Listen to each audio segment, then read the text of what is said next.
visible emails were about 8,000 of them, but 120,000 of them were in archives and very difficult to reach, and sometimes the search bar didn't work, as we now know.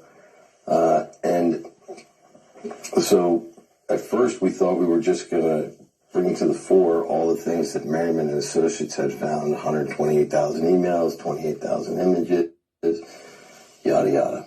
We did that very quickly, but my guys were so good, and one of them particularly said, I feel like there's more there, Jack. Can I look? I said, sure. Yeah. All I know how to do is turn on my computer. That's about it. And he started searching. First thing we found were 4,000 little microscopic thumbnails of erased pictures. Those pictures were brought up. We can see them all. Then I'm sitting there. I've been on the phone, as you can imagine, all week. And he says, my God, I just found another 20 gigabytes of this and that and this and that. And ultimately we found 450 gigabytes of what Hunter thought was erased material.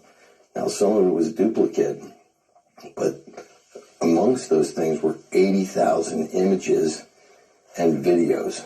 And when my tech guy first started looking at them, it was very uncomfortable. Many of them were young girls, for some reason, sending pictures to Hunter with their tongues out. And I said, you got to stop. You have to stop.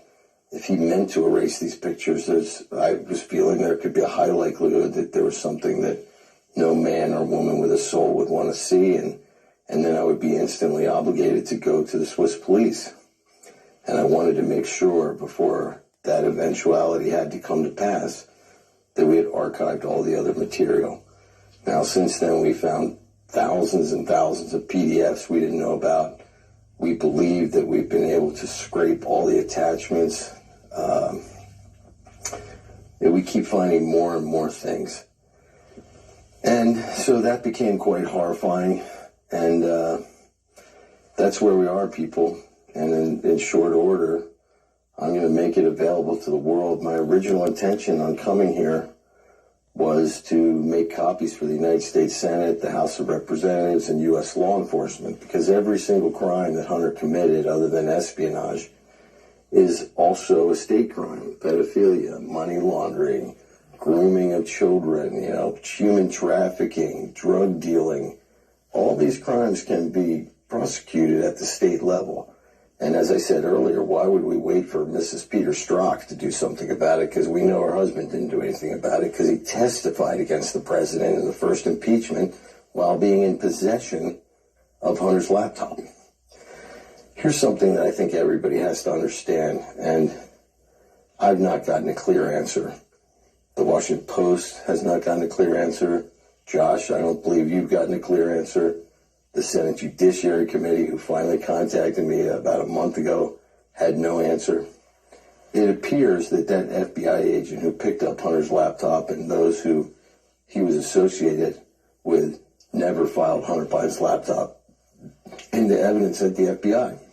The FBI received the laptop on the 9th of December 2019, but they actually were informed of its existence earlier.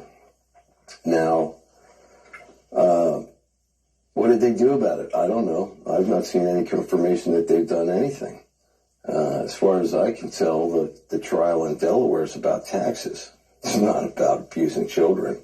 It's not about trafficking women. It's not about putting in jail the crack dealers all across America who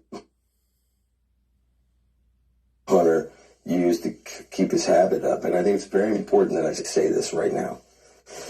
The crack laws in the United States of America put almost 200,000 African-American males in jail. Anybody can look it up. The ACLU did a study about a lost generation. Joe Biden wrote that law. That law made 1 gram of crack cocaine equal to 100 grams of powder. And it destroyed entire communities. So BLM, if you're listening, I hope you're getting your blood pressure up. Because Hunter never got. I came here so that we could do a forensic